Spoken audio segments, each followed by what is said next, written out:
losing weight is on top of mind of a lot of people.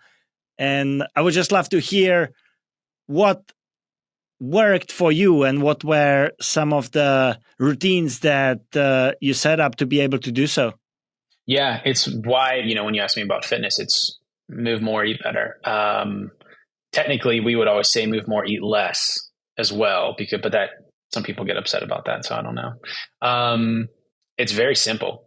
You don't need anything fancy. You don't need a program or any, special equipment or anything. You have to burn more calories than you consume and train specifically for the thing you're looking at. If you want to lose weight generally, it's weights and cardio.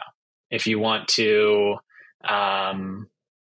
for me, when I was training for races, running, I would run a lot more because I needed to be able to run more. Or when I was strictly on a weight loss plan, it was being a pretty decent calorie deficit while consuming the right amount of protein. Like, it's science, it's basic. Anyone that there's like this whole thing online now where maybe people say that's not the case. It's a lie.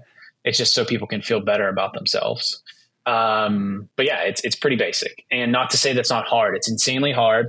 I've battled weight issues when I was a kid and in my adult life. And there's a million reasons why you gain weight and why it's hard to lose weight and do other things. But if you're truly boiling it down, it's a pretty simple mathematical equation of burn more calories, eat less calories, train for specific reasons.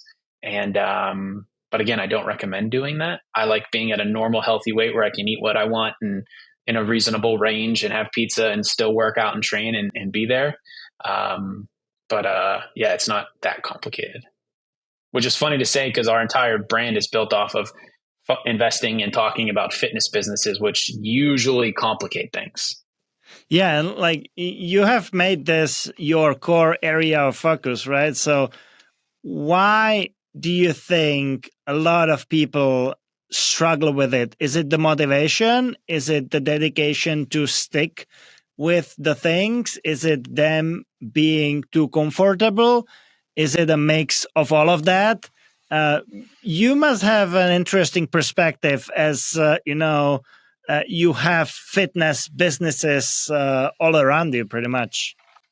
Yeah, I think there's so many reasons: access, affordability, knowledge, intimidation. Again, I say the things about being simple, but then I also can greatly relate to it's very scary if you're overweight and you want to go to a gym. It's complicated. You're sold products and plans and nutrition, and there's billions of dollars spent to try to market weird products to you and think you need to follow diet X or diet Y or certain things. So there's so many reasons why, and I never judge anyone for having issues or battling weight or training or, movement issues.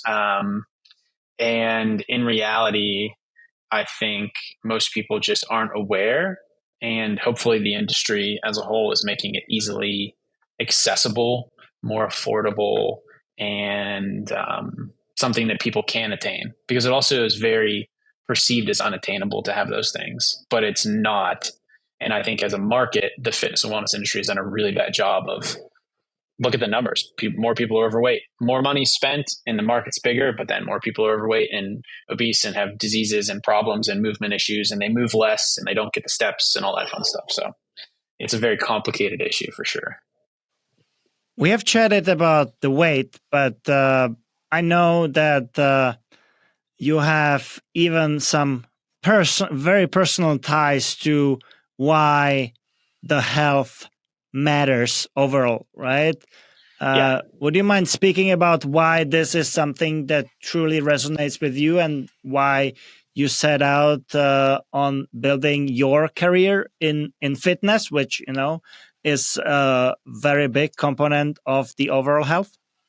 Yeah, it was, originally my dad passed away from brain cancer, and it wasn't, there was no reason why it happened. But when you see somebody's health deteriorate and their ability to function deteriorate, you start to realize if you don't have your health, you don't really have anything. No matter what you do from a money, work, career, things, possessions, it doesn't matter if you're not healthy and you're not there to enjoy it or be around with the people you love. So that was one of the first glimpses of like, this is hard to see. And then realizing that if I had the knowledge I have today, or we had access to the things that are out there today, his life could have been better from not maybe not live longer, but enjoy the time that he was around if he had a higher level of fitness and, different approach to nutrition. Maybe things could have been easier.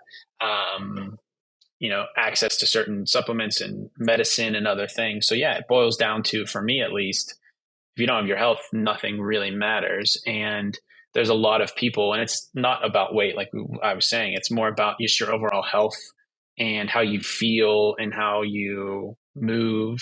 And if you don't have those things, life is hard and kind of sucks. And if you can, if for some people, for a lot of people, there are things that you can't change. It's hard to do. It's complicated. It's intimidating, all the things I said. But if you can make those changes and improve how you live, how you feel, how you move, the enjoyment of life through that, I mean, why wouldn't you do that? And that was kind of the inspiration of it all, was like, I want to feel better. I want to help people feel better. And it's more about just a more enjoyable and fulfilling life through health and wellness, which is true. If you feel better, you look better, you can do more things, you can be more active. In the end, it's better.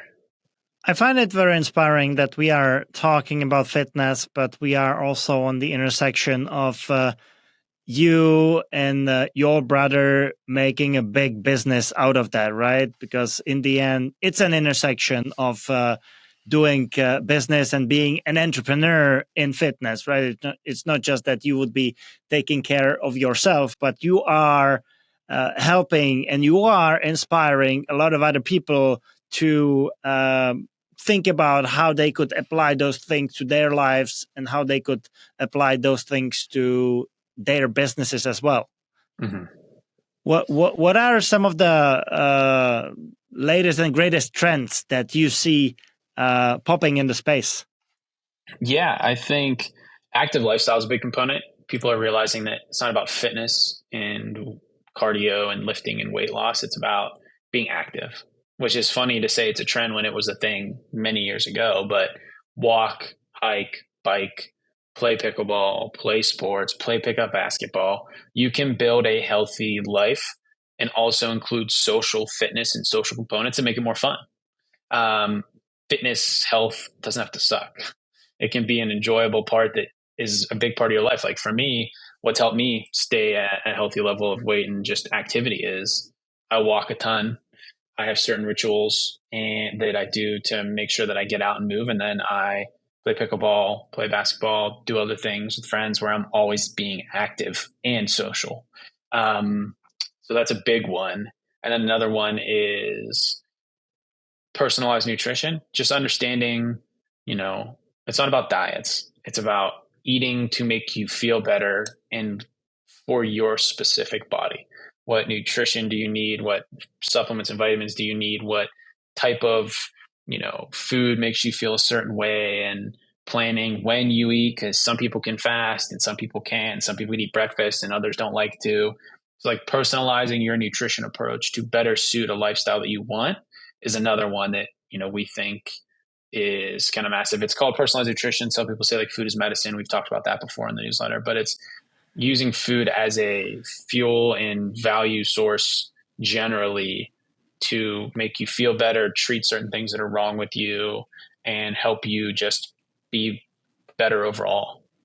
I feel like there is a huge boom of the healthy food brands that either do snacks or they try to incorporate different supplements and adaptogens in their products. To me, it feels like this whole plethora of products is popping, and also it's probably it goes hand in hand with the demand of the people for those products as well. Yeah, exactly. And but again, it goes back to like those things are super cool, but then what all I'm saying is like pretty simple, and it's hard. It's a conflicting point for Joe and I because the information is pretty simple. And you don't need to sell and buy all these fancy things to do it. So it's like it's a constant battle in our head of like, we want really good businesses that make lots of money and do things and we can invest in them. But then we want everybody to understand and have access to the most basic version of living a healthy lifestyle.